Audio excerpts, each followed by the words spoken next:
Eh bien salut à toi l'ami, c'est Massostomo et je suis super content de te parler aujourd'hui. J'ai eu de super bons retours de la première vidéo et ça me fait méga intersidéralement plaisir. Alors aujourd'hui une petite vidéo anatomie dans laquelle je vais parler des trapèzes. Pourquoi les trapèzes en premier? Bah tout simplement parce que je trouve que c'est le muscle le plus esthétique sur l'arrière du corps et qu'il est très important de savoir les travailler correctement afin qu'ils deviennent énormes et qu'ils puissent effectuer une bonne transition entre le cou et l'épaule. Il faut savoir que les trapèzes ne s'arrêtent pas aux petites bosses qu'il y a sur le haut du dos. Bon, petites, grosses, ça dépend comment t'es bodybuildé aussi, hein.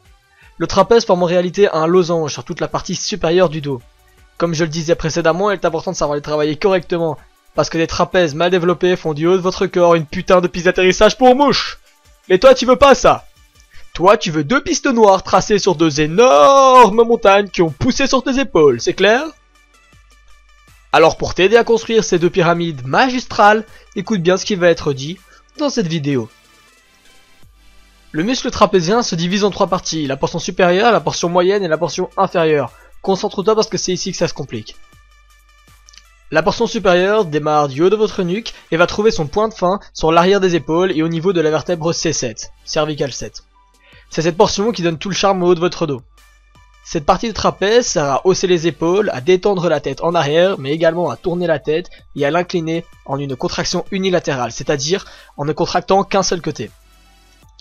La portion moyenne, elle, suit la route de la portion supérieure, en forme de triangle, et sa source se trouve au niveau de la vertèbre C7 et finit à la vertèbre T4, thoracique 4, et se raccroche à l'omoplate.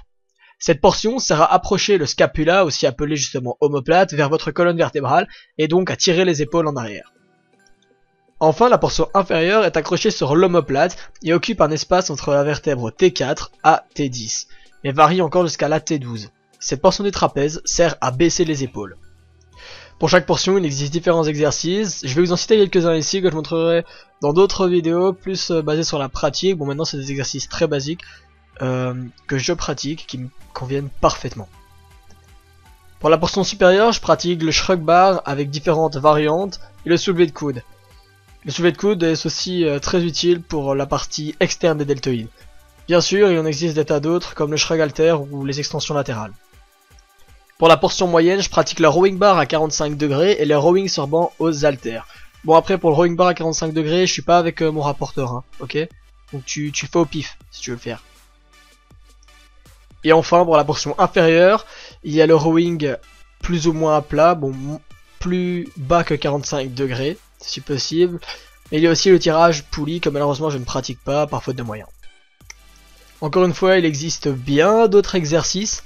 Je ne les connais pas tous, comme j'ai dit dans la vidéo précédente, je ne suis pas professionnel, je ne suis qu'amateur. J'essaie d'en apprendre tous les jours de plus en plus. Donc si toi tu connais d'autres exercices pour muscler les trapèzes, que ce soit la portion supérieure, moyenne ou inférieure, je t'invite à les mettre dans les commentaires, ça me ferait super plaisir déjà, parce que moi j'apprendrai en plus comme je t'ai dit.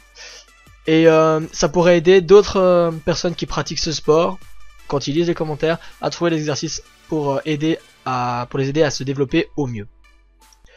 En résumé, le muscle trapézien prend une place considérable sur le haut du dos. Il veille à un bon maintien du haut de votre dos de la vertèbre C1 à la vertèbre T12 et est vraiment un muscle très massif. Et bien voilà, j'espère que cette vidéo t'aura plu. En tout cas, merci de l'avoir regardé jusqu'à la fin. N'oublie pas de mettre un pouce bleu si t'as kiffé, de mettre ce que t'en as pensé dans la petite case qui se trouve juste en dessous, hein. C'est où. Je t'invite à me suivre sur Facebook, sur Instagram, de t'abonner à ma chaîne YouTube. Moi je te dis à bientôt pour une prochaine vidéo. D'ici là, tu étudies bien correctement ton anatomie des trapèzes. Et si t'auras envie d'abandonner, tu te rappelles pourquoi t'as commencé. Bye bye.